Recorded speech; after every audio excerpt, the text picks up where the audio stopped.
हमें माफ करना।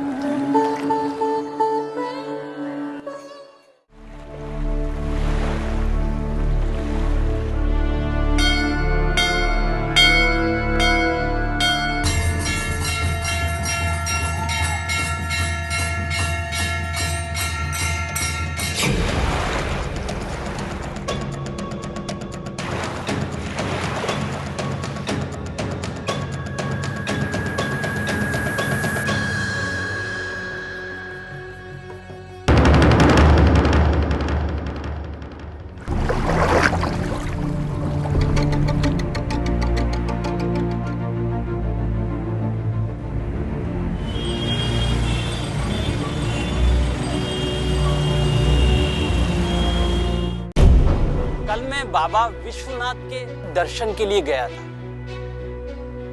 जिन गलियों से मैं जा रहा था उन्हें देखते हुए मैंने सोचा कि अगर कोई अजनबी इस महान मंदिर में अचानक आ जाए तो हिंदुओं के बारे में क्या सोचेगा। अगर वो हमारी निंदा करेगा तो क्या गलत होगा। उस मंदिर की जो हालत है वो हमारे चरित्र को दर्शाती है। तो सुना आपने गांधी जी का भाषण। गांधी जी ने यह भाषण 100 साल पहले दिया था और हिंदुस्तान की धरती पर उनका यह पहला सार्वजनिक भाषण था।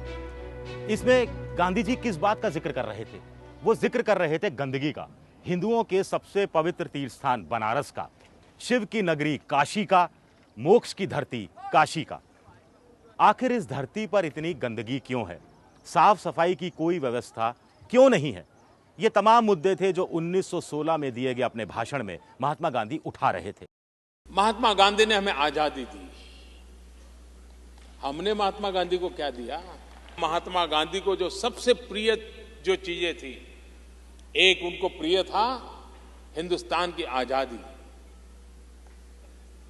और दूसरा उनको प्रिय था सफाई। क्या भारत मां को गंदगी से मुक्त करना है हमारी जिम्मेवारी है कि नहीं है? जिस महापुरुष ने हमें आजादी दी, उस महापुरुष को हम ये दे सकते हैं कि नहीं दे सकते? देना चाहिए कि नहीं देना चाहिए? ये जिम्मेवारी उठानी चाहिए कि नहीं उठानी चाहिए? अगर एक बार 125 करोड़ देशवासी तय कर लें कि मैं गंदगी नहीं करूंगा, तो दुनिया की कोई ताकत नहीं है जो हिंदुस्तान को गंदा कर सकती है। मैं ये बात एक हिंदू की तरह बड़े दर्द के साथ कह रहा हूं। क्या ये ठीक बात है कि हमारे मंदिरों के आसपास की गलियां इतनी गंदी हों? अपने मंदिरों के आसपास बने हुए मकान, घर जैसे भी हों, गलियां सकड़ी टेढ़ी मेढ़ी जैसी भी हों, अगर हमारे मंदिर भी सादगी और स्वच्छता के नमूने ना हो तो हमारा स्वराज कैसा होगा?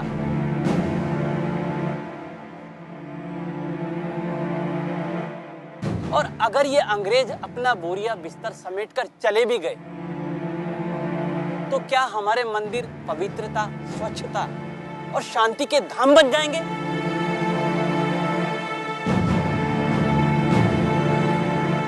महात्मा गांधी ने यह भाषण बनारस हिंदू विश्वविद्यालय यानी बीएचयू के स्थापना दिवस के मौके पर दिया था।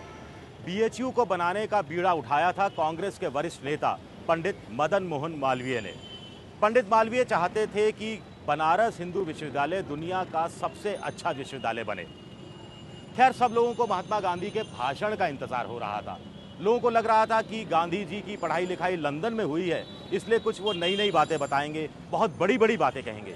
लेकिन ये क्या, गांधी तो गंदगी और साफ सफाई जैसे मामूली मुद्दों को उठाने लगे। लोगों को बड़ी हैरानी हुई।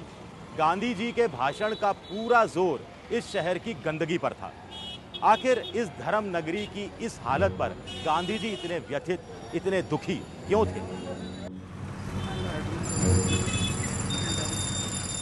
महात्मा गांधी की आप आत्मकथा देखें तो उसमें वो लिखते हैं कि मैं बहुत उत्साहित होकर यहाँ आया था। सो उत्साह में एक तरह से खलल पड़ा। उनको लगा कि ये सब क्या, हमारे मंदिर, हमारी सड़कें, हमारा परिवेश क्या इसे और साफ और सुंदर नहीं होना चाहिए? तो मैं सोचता हूँ ये उनका तात्कालिक रिएक्शन था और एक स्पॉन्टेनियस स्पीच थी उनकी।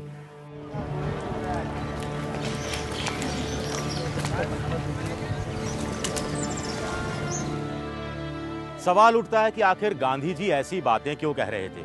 शायद इसलिए कि गांधी दरअसल धार्मिक प्रवृत्ति के व्यक्ति थे और काशी की गंदगी को देखकर उनके अंदर का धार्मिक भाव जाग गया था, या फिर शायद इसलिए कि गांधी यूरोप और दक्षिण अफ्रीका रह चुके थे और वहां की साफ सफाई की संस्कृति से वो पूरी तरह से प्रभावित थे, इसलिए इस तरह की बातें गांधी जी कह रहे थे। देखिए, बापू को आप कुछ भी कहे, वो धार्मिक व्यक्ति थे। सनातनी हिंदू होने का दावा उन्होंने मरते दम तक किया, और इसीलिए जब उन्होंने हमारी रिचुअलिस्टिक हिंदुइज्म के बारे में टीका टिप्पणी की तो वो हमारे धर्म की टीका टिप्पणी नहीं थी, वो धर्म के बारे में चिंता थी, इसीलिए वो कहा जा रहा।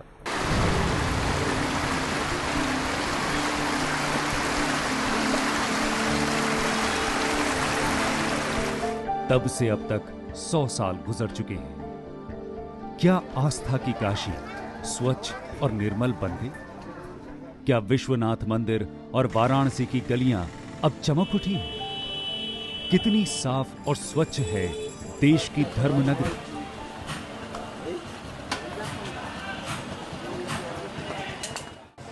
ये काशी विश्वनाथ मंदिर का प्रवेश द्वार है। महात्मा गांधी जब आए थे तब उन्होंने यहाँ की गलियों का जिक्र किया था। ये गलियाँ आज भी गंदगी से अटी पड़ी हैं। 100 साल पहले भी यहाँ तंग गलियाँ थी और आज भी इनमें कोई बदलाव नहीं आया है। मंदिर की सफाई में तो सुधार जरूर हुआ है, जो दिखता भी है, लेकिन मंदिर से बाहर की दुनिया गंदगी से अटी पड़ी है। महात्मा गांधी जिस पवित्रता और साफ सफाई की बात किया करते थे, उसमें अभी भी कोई बड़ा बदलाव नहीं आया है। गांधी को 1916 में ही नहीं, 1903 से ही काशी की गंदगी परेशान कर रही थी। मोहनदास करमचंद गांधी लंदन में पढ़ाई करने के बाद दक्षिण अफ्रीका में वकालत करने लगे थे। वकालत करते हुए वो अश्वेतों के अधिकार की लड़ाई में जुट गए थे। रंग भेद के खिलाफ आवाज बुलंद करने के बाद मोहनदास करमचंद गांधी 1903 में पहली बार वाराणसी आए। गांधी अभी महात्मा नहीं बने थे। गांधी जी काशी के विश्वनाथ मंदिर में पूजा के लिए निकले, पर यहां जो कुछ उन्होंने देखा उससे उनका मन बेहद दुखी हो गया। मंदिर के बाहर मक्खियों का झुंड, दुकानदारों और तीर्थयात्रियों का शोर शराबा, ये सब उनकी बर्दाश्त के बाहर था।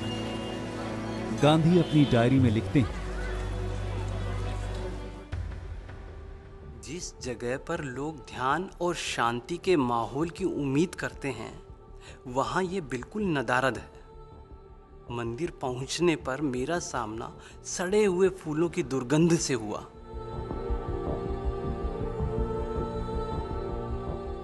मैंने देखा कि लोग सिक्कों को अपनी भक्ति का जरिया बनाया हुआ है, जिसकी वजह से न केवल संगमरमर के फर्श में दरारें दिखने लगी हैं, बल्कि इन सिक्कों पर धूल के जमने से वहां काफी गंदगी भी दिख रही थी। ईश्वर की तलाश में मैं मंदिर के पूरे परिसर में भटकता रहा, मगर मुझे धूल और गंदगी के सिवाय कुछ नहीं दिखा। हिंद स्वराज में उन्होंने सफाई अभियान का जिस ढंग से संकेत किया, वो एक बहुत बड़ा मूल्यवान धरोहर है भारत के लिए। और 1903 में जो मंदिरों की स्थिति बनारस की थी, 2014 में उससे बहुत अच्छी नहीं है। मंदिर और भी बढ़ गए, लेकिन बहुत अच्छी नहीं है। इसलिए काशी में, लेकिन काशी की संस्कृति यह है कि काशी में जो आने वाले लोग होते हैं वो गंदगी पर ध्यान नहीं देते, वो भारत को, काशी को देखना चाहते हैं, काशी को जीना चाहते हैं। ये जो काशी की मनोवृत्ति है, ये गंदगी को बढ़ाती है। लेकिन काशी वासियों को ध्यान रखना चाहिए कि लाखों लोग काशी में आ रहे हैं, पर्यटन के रूप में आ रहे हैं, तीर्थयात्रियों के रूप में आ रहे हैं, पूजा आराधना के रूप में आ रहे हैं। कम से कम उनको देखने के लिए स्वच्छता पर ध्यान तो देना ही चाहिए। बापू बड़े भाग्यशाली थे कि उन्होंने 1903 में बाबा विश्वनाथ का दर्शन किया। यदि आज वो करते तो जो दुर्गति देखते सफाई के विषय में, तो शायद वो दोबारा कहीं बनारस काशी आने का नाम तक नहीं लेते। वाराणसी शहर की गंदगी ने यहां गंगा को भी मैला कर दिया है। हर रोज 80 घाटों से पूजा सामग्री और कचरा यहां सीधे गंगा में गिरता है। घाटों पर कारोबार की पाबंदी है, लेकिन धड़ल्ले से दुकानें चल रही हैं। वाराणसी में हर रोज 18 करोड़ लीटर गंदगी निकलती है, जबकि सफाई सिर्फ 14 करोड़ लीटर पानी की ही हो पाती है। ट्रीटमेंट प्लांट बिजली की किल्लत की वजह से बंद रहते हैं, इसलिए हर रोज 4 करोड़ लीटर गंदगी सीधे गंगा में मिल रही है। पैसे से सफाई नहीं होती, पैसे से कार्यक्रम बनाए जाते हैं। उस कार्यक्रम के बाद 100 साल की फितरत वापस चलती रहेगी। कितनी बार पैसे डालोगे, कितनी बार स्वच्छता कराओगे? जब तक हर बनारस वासी और बनारस में आने वाले जो अतिथि है उनको ये एहसास नहीं होगा कि जो गंदगी होती है वो मेरे कारण होती है। 1903 के बाद 1916 में एक बार फिर महात्मा गांधी वाराणसी आए। इस बीच वो दक्षिण अफ्रीका छोड़कर हिंदुस्तान में रहने का फैसला कर चुके थे। दुनिया बदल रही थी, लेकिन नहीं बदली काशी। 100 साल बाद भी नहीं बदला है मोक्ष देने वाले इस शहर का चेहरा। लेकिन ये हाल सिर्फ बनारस का नहीं है।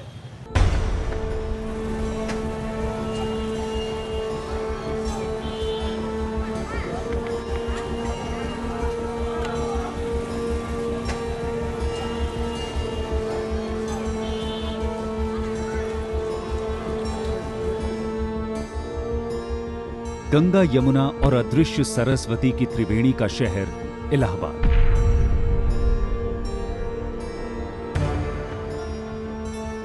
कुंभ और अर्ध कुंभ का शहर इलाहाबाद। विद्या की देवी सरस्वती का शहर इलाहाबाद। मुगल बादशाहों और अंग्रेजों की पसंद का शहर इलाहाबाद। पूरब के ऑक्सफोर्ड के नाम से मशहूर सेंट्रल यूनिवर्सिटी का शहर।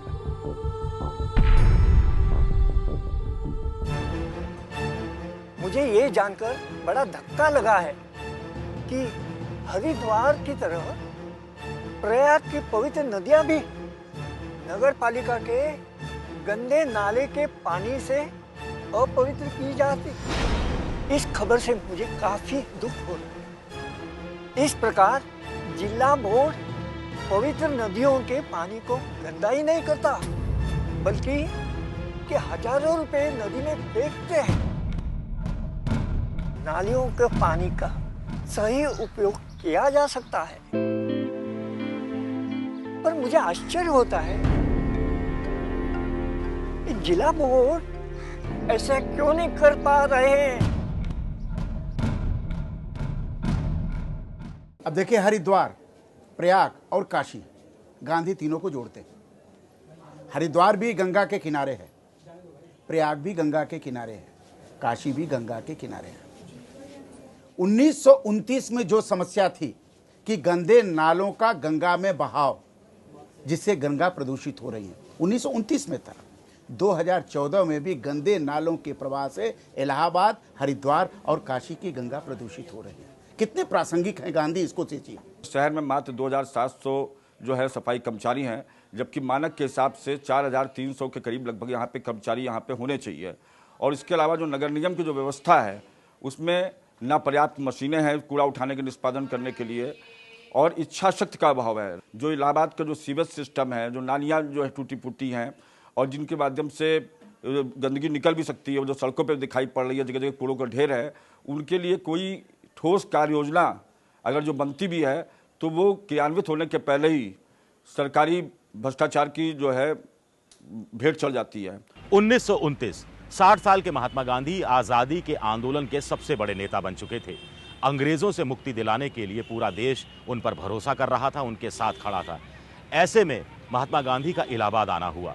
एक कार्यक्रम के सिलसिले में वो यहाँ आए थे गरीबों के लिए चंदा जुटाने, लेकिन इस शहर की गंदगी को देखकर वो परेशान हो गए।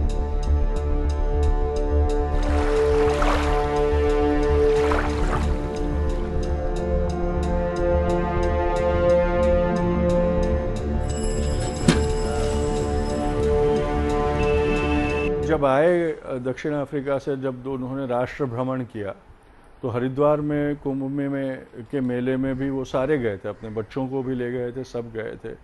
और संगम पे इलाहाबाद में गए तो संगम पे भी गए थे। और उन्होंने देखा कि जिस चीज़ की हम पूजा करते हैं उसी में गंदगी डाल रहे हैं हम लोग, उसी के किनारे शौच हो रहा है, उसी के किनारे उसी के पानी में नहाया जाता है और फिर उसी पानी का आचमन भी हो रहा है। तो ये बेसिक हाइजीन की जो एक वृत्ति है उसके खिलाफ जाता है। इलाहाबाद से हर रोज 20 करोड़ लीटर गंदगी निकलती है, लेकिन सफाई का इंतजाम सिर्फ 8 करोड़ 90 लाख लीटर के लिए है। लिहाजा हर रोज तकरीबन 11 करोड़ लीटर सीवेज गंगा में गिर रहा है।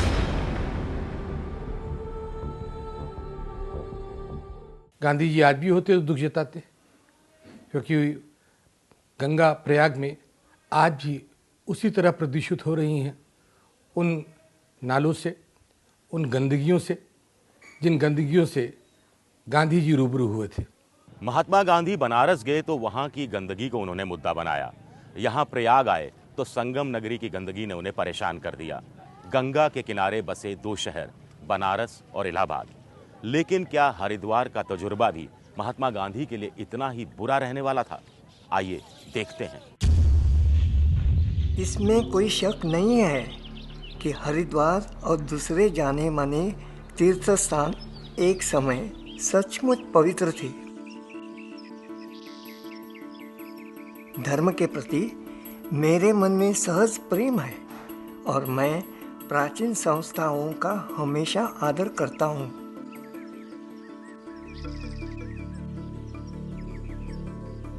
लेकिन फिर भी इन तीर्थ स्थानों में आदमी की बनाई किसी भी चीज में मुझे कोई आकर्षण दिखलाई नहीं दिया।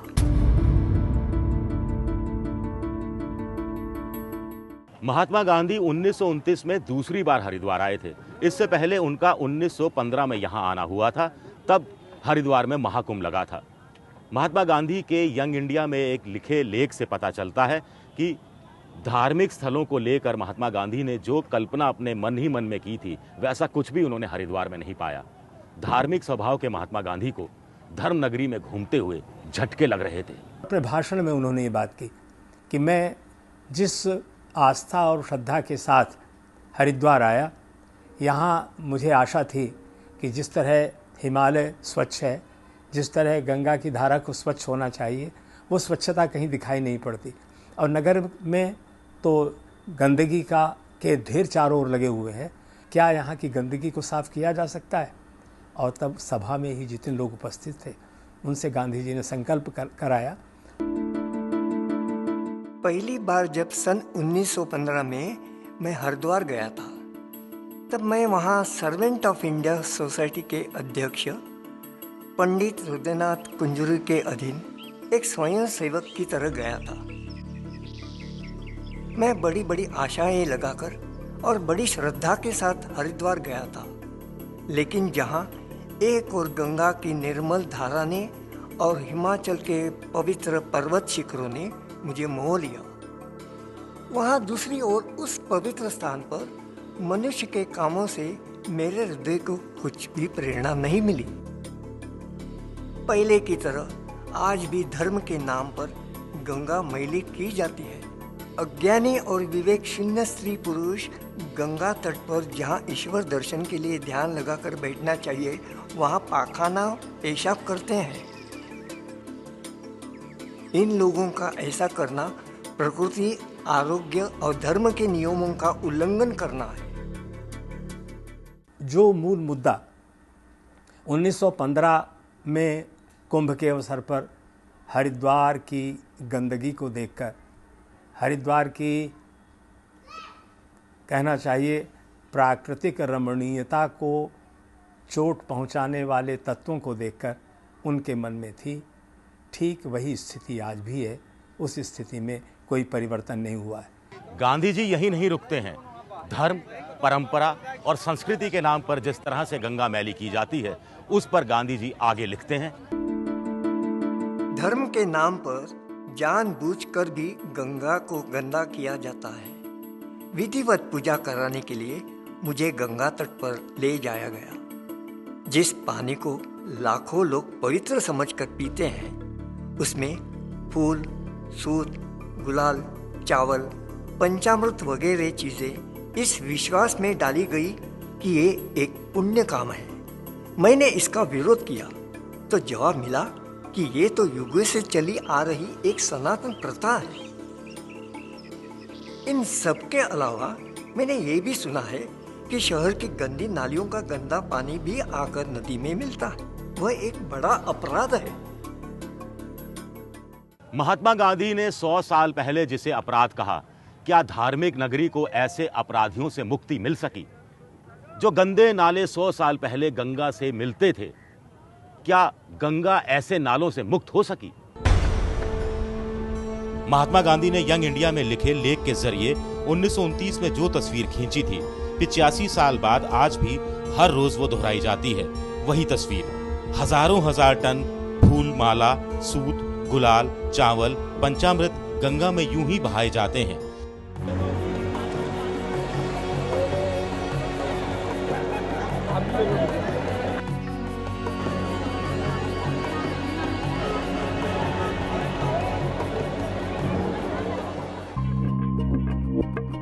केंद्रीय प्रदूषण बोर्ड की रिपोर्ट के मुताबिक हरिद्वार में हर रोज 3 करोड़ 90 लाख लीटर सीवर निकलता है, जबकि ट्रीटमेंट प्लांट की क्षमता सिर्फ 1 करोड़ 80 लाख लीटर ही है। यानी हर रोज 2 करोड़ 10 लाख लीटर गंदगी रोजाना बिना ट्रीटमेंट के गंगा में डाली जा रही है। गुरुकुल कांगड़ी यूनिवर्सिटी की रिसर्च में कहा गया है कि हर श्रद्धालु करीब 650 ग्राम पूजन सामग्री गंगा में डालता है। पिछली बार सिर्फ माघी पूर्णिमा के दिन ही करीब 1000 टन पूजन सामग्री गंगा में बहा दी गई।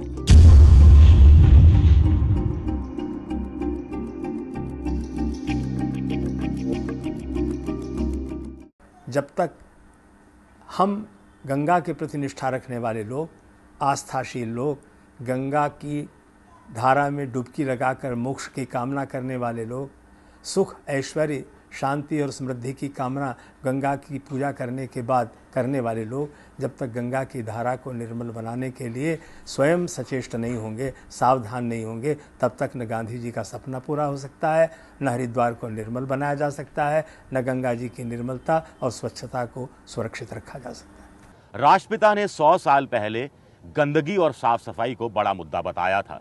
देश आजाद हुआ तब से 15 प्रधानमंत्री देश देख चुका है, लेकिन हरिद्वार हो चाहे फिर बनारस या फिर इलाहाबाद, हालात जस के तस हैं।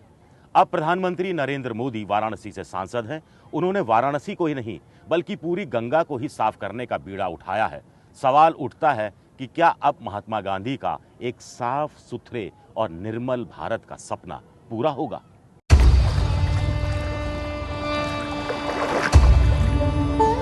बापू, हमें माफ करना।